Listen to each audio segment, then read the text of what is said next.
반갑습니다. 복지 콕콕입니다. 직원 역량 관리를 위한 급여 제공 지침 교육을 실시하겠습니다. 여기까지 오시느라고 수고가 많으셨습니다. 오늘은 응급상황 대응 지침 교육으로 일반적으로 뼈가 부러지는 골절 사고나 기도가 막혀서 숨을 쉬지 못하는 기도 폐쇄, 그리고 심한 운동에 의한 심장마비, 더운 날씨에 일어나기 쉬운 열사병 등 일상생활에서 일어날 수 있는 응급 상황이 다양하지만 장기 요양급여를 제공하면서 흔히 일어날 수 있는 응급 상황을 중심으로 교육을 하고자 합니다. 우선 이 지침은 기관의 대표자를 포함한 전 직원이 급여 제공과 관련한 수급자의 응급 상황에 대처할 수 있는 방법을 제시하고요. 행동 수칙을 정하는 데 그 목적이 있습니다.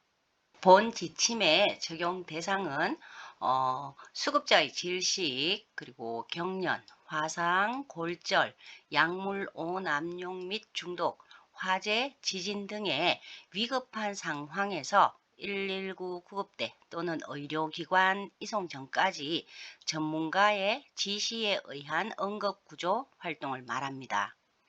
그러면 본격적으로 시작을 하겠는데요. 급여를 제공하면서 어렵지 않게 만날 수 있는 응급 상황의 종류부터 하나하나 알아보겠습니다. 첫째, 질식이 있을 수 있는데요.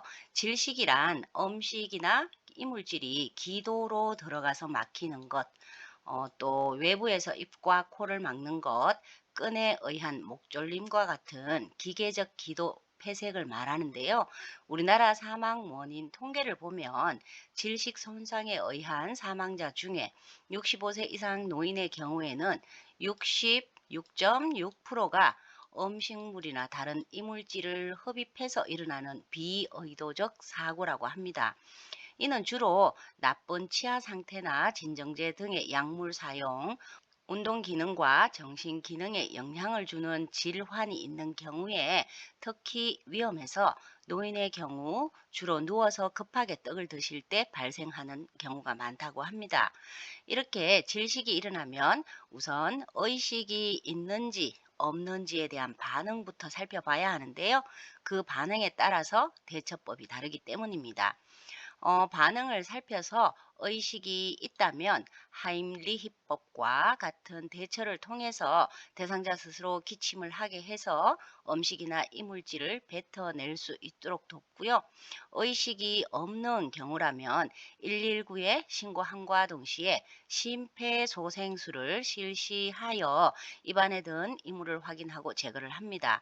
조금 있다가 하임리히법이나 심폐소생술에 대해서도 배우겠지만 평소 응급처치법을 잘 익혀 두셔야지 응급 상황이 발생했을 때 당황하지 않고 실시할 수 있음을 기억하셨으면 좋겠습니다.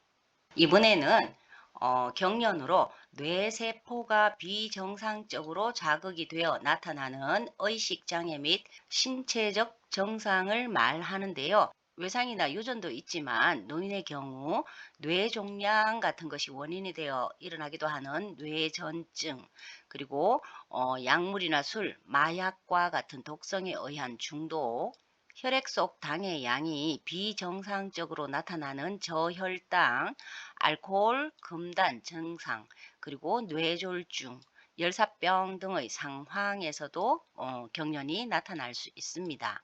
경련이 나타나면 우선 머리 아래에 부드러운 것을 대어주어 머리를 보호하고요. 다음은 경련을 하게 되면 몸부림치면서 이것저것 잡을 수 있기 때문에 주변에 있는 위험한 물건을 치웁니다. 그리고 편안하게 호흡을 할 수 있도록 단추나 넥타이를 풀어드린 후에 고개를 약간 숙이게 하고 턱을 밀어 올리면 구강, 그 다음에 인후, 기도가 일직선상에 놓이게 되어서 호흡에 도움을 드리는 기도 유지를 합니다. 기도 유지가 되면 대상자와 약간 떨어진 상태에서 주의 깊게 관찰을 하는데요. 만약에 5분 이상 발작이 지속이 되면 119 신고라든가 관리자에게 보고를 합니다. 노인의 경우에는 화상 또한 흔히 일어날 수 있는데요. 화상이란 열이나 화학물질, 전기에 의해서 발생하거나 뜨거운 연기로 인해서 기도 화상을 입기도 하는데요. 화상을 입은 경우에는 즉시 화상 부위에 통증이 없어질 때까지 5도에서 12도씨의 찬물에 담그어서 화상면이 확대되지 않도록 하고요. 염증과 통증을 줄여 드립니다. 이때 가끔 얼음을 갖다 대는 분들이 있는데요. 다친 부위 위에 직접 얼음을 댄다면 피부의 온도를 더 떨어뜨려 혈관을 수축시킬 수가 있고요. 또 얼음에 의해서 염증이 더 악화될 수 있으며 그래서 세균 감염이 일어날 수 있기 때문에 피하셔야 합니다. 차가운 물에 담근 뒤에는 몸에 붙어 있는 옷은 옷 위로 찬물을 부어서 식혀가면서 옷을 잘라내고요. 그리고 몸의 장신구를 최대한 빨리 뺀 뒤에 병원으로 이송을 합니다. 화상은 일반적으로 4단계로 구분을 하는데요. 1도 화상은 진피에 손상 없이 표피층만 손상된 것으로 어느 정도 고통은 있지만 특별한 조치는 필요로 하지 않아서 화상 연고로도 치료가 가능하고요. 물집이 생기는 2도 화상은 진피까지 손상이 되었기 때문에 반드시 의사의 조치가 필요한데요. 60도 이상의 뜨거운 물이나 달구어진 철판, 고데기 등의 뜨거운 물건에 일정 시간 이상 접촉했을 때 일어날 수 있다고 합니다. 그리고 2도 화상이라도 면적이 큰 경우에는 생명까지도 위험할 수 있고 완치가 되어도 피부가 쭈글쭈글하게 흉터가 남을 수 있다고 하니 바로 병원 진료를 받으셔야 하고요. 3도 화상 이후부터는 모든 층과 그 안에 있는 근육과 신경까지 화상을 입은 상태인데요. 치료를 받아도 완치가 불가능하기 때문에 피부 이식 수술을 받아야 합니다. 마지막으로 4도 화상은 피부의 전층과 피하 지방뿐만이 아니고 뼈와 근육 그리고 힘줄 등 깊은 조직까지 열 손상을 입은 상태로 외관상으로도 피부가 새카맣게 타 들어간 것이 보이고요. 호흡기까지 손상을 입은 상황이기 때문에 매우 심각한 상태입니다. 다음은 골절인데요. 골절은 뼈가 부러지거나 금이 간 상태로 교통사고나 타박상 등 대부분 외부의 힘에 의해서 발생이 됩니다. 노인의 경우에는 낙상의 위험도가 높기 때문에 골절상을 잘 입을 수 있는데요. 골절이 되면 뼈 주변의 연부 조직이나 장기들의 손상도 흔하게 동반이 되고요.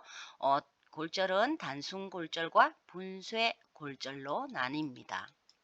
골절 환자를 만났을 때 가장 중요한 것은 절대 움직이지 않도록 해야 하는 것인데요. 골절 부위를 움직이거나 압력을 가하면 통증과 아통뿐만 아니고 조직의 손상 또한 더 심해지기 때문입니다. 대처법은 대상자를 우선에 안정시키고 절대 움직이지 않도록 하고요. 손상 부위의 장신구들을 제거합니다. 그리고 쇼크 방지를 위해서 몸을 따뜻하게 해준 뒤에 상처 부위를 냉찜질하여 염증이 생기는 것을 최대한 줄여주는데요. 냉찜질 방법은 얼음을 비닐봉지에 넣고 타올리나 천으로 감싼 뒤에 1회에 15분에서 20분 정도 상처 부위에 데워주는데 이때 상처를 압박하시면 안 됩니다. 그런 뒤에 멸균 꺼즈로 상처를 덮어주고요.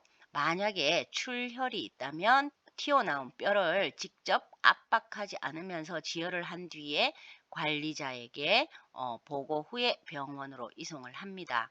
참고로 얼마 전에 제가 넘어져서 손목에 단순 골절을 입었었는데요. 6주간 깁스를 한 뒤 뼈가 완전히 붙었음을 확인을 하고 깁스를 풀고 현재 한 달이 넘어가는데도 아직 통증이 남아 있습니다. 아침에 일어나면 부어 있기도 하고요. 그래서 이대로는 안 되겠다 싶어서 한의원에 가서 침을 맞고 있는데요. 그때 한의사가 그러시더라고요. 골절이 되어서 깁스를 한 상태에서 침을 맞았다면 훨씬 빨리 나았을 거라고 하시더라고요. 일반적인 사람들은 깁스를 풀어야지 침을 맞는다고 생각하지만 한의사는 절대 그렇지 않다고 하셨고요. 깁스를 한 것보다 더 길게 6개월 이상 단순 골절이어도 6개월 이상 통증이 남아 있고 부기가 있을 수 있기 때문에 깁스를 한 상태에서 침을 막고 골절탕이라는 한약제도 먹었으면 훨씬 좋았을 거라고 말씀을 하시더라고요. 이번에는 출혈입니다. 출혈은 혈액이 몸 밖으로 빠져나오는 현상으로 원인이나 상처의 종류에 상관없이 가장 먼저 지혈을 해야 합니다. 혈액에서 나오는 균이 감염될 수 있기 때문에 꼭 장갑을 착용을 해야 하고요. 출혈 부위를 노출시킨 뒤에 멸균 꺼즈를 이용하여 직접 압박을 한 뒤에 압박 붕대를 감는데요. 출혈 부위가 만약에 눈이거나 머리, 뼈라면 직접 상처 부위를 눌러서는 안 되고요. 직접 압박법으로 지혈이 어렵다면 출혈 부위에서 몸통 방향으로 가까이 위치한 동맥 부위를 압박하시면 됩니다. 또한 압박붕대는 상처에 직접 감으시면 안 되고요. 너무 조일 경우에 혈액순환에 문제가 있기 때문에 맥박이 느껴질 정도로만 감으시면 됩니다. 그리고 출혈 부위를 심장보다 높게 위치하도록 하고 관리자에게 보고 후에 지시를 따릅니다. 마지막으로 약물 오남용 및 중독 사고에 대한 내용인데요. 고의나 실수로 위험한 영향을 미칠 수 있는 약이나 물질을 먹는 것을 말합니다. 노인의 경우에는 좋다고 하면 무조건 약을 많이 드시는 등의 투약에 대한 오해나 라벨의 글씨를 읽거나 이해하는 능력이 없어서 생기기도 하지만 약물 간의 부작용, 또 인지 능력 저하에 따른 과다 복용 등 실제 서비스 제공 과정에서 쉽게 발견되는 사례가 많습니다. 약물 오남용 및 중독 사고에 대한 대처법 역시 의식이 없는 경우와 있는 경우 대처법이 달라지겠는데요. 우선에 의식이 없는 경우에는 호흡과 맥박을 확인하고 즉시 119에 신고한 뒤 의료진이 도착할 때까지 응급처치를 계속하시고요.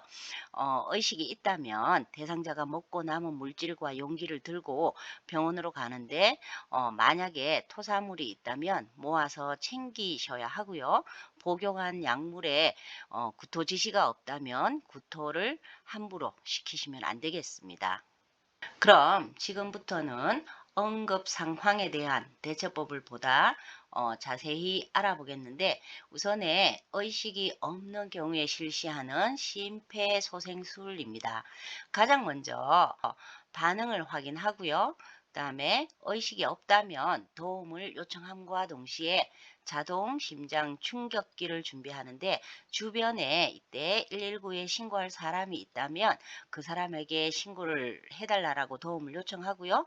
자동 심장 충격기에서 나오는 음성 지시에 따라서 가슴 압박, 기도 유지, 인공호흡을 실시하시는데 가슴 압박과 인공호흡은 30대 2를 유지합니다.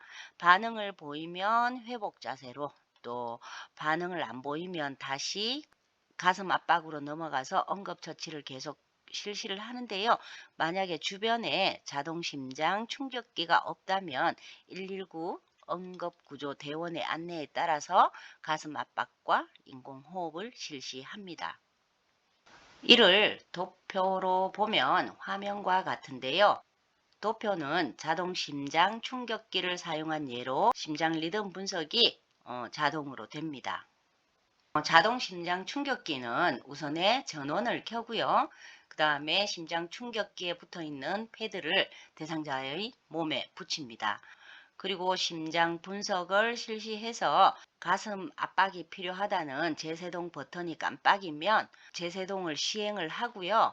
반응을 살피는 동안에 제세동 버튼이 다시 깜빡이면 가슴 압박을 다시 시행을 합니다. 다음은 의식이 있는 경우에 실시하는 하임리히 요법입니다. 우선 환자의 뒤로 가서 선 뒤에 한 손을 주먹 쥐고 주먹 쥔 손을 다른 손으로 감싸고 환자의 배꼽 부위에 놓습니다. 환자를 감싼 손을 빠르게 5번 정도 위아래로 당기면 이물질이 튀어나오는데요. 누워서 식사를 하는 노인의 경우 흔하게 발생할 수 있기 때문에 이 또한 반드시 알고 계셔야 하는 응급처치법입니다. 서비스를 제공하면서 일어나서는 안 되겠지만 화재 발생 역시 일어날 수 있는 상황이기 때문에 행동 요령을 알고 계셔야 되는데요. 가장 먼저 불이야 하고 외치면서 주변 사람들이 대피할 수 있도록 해야 하고요. 그리고는 저전수건으로 코와 입을 막고 자세를 낮춘 상태에서 119에 신고를 하며 대피를 하는데, 이때 대피를 할 때는 엘리베이터를 이용하지 않고 계단을 이용해서 기어서 침착하게 비상구를 따라서 밖으로 나오는데, 화재 대피는 옥상보다는 1층 쪽에 비상구를 이용하는 것이 좋습니다. 이상 응급 상황에 대한 대응 지침에 대한 교육이었습니다. 긴 시간 고생 많으셨고요. 안전하게 돌아가시기 바랍니다. 복지 콕콕이었습니다. 감사합니다.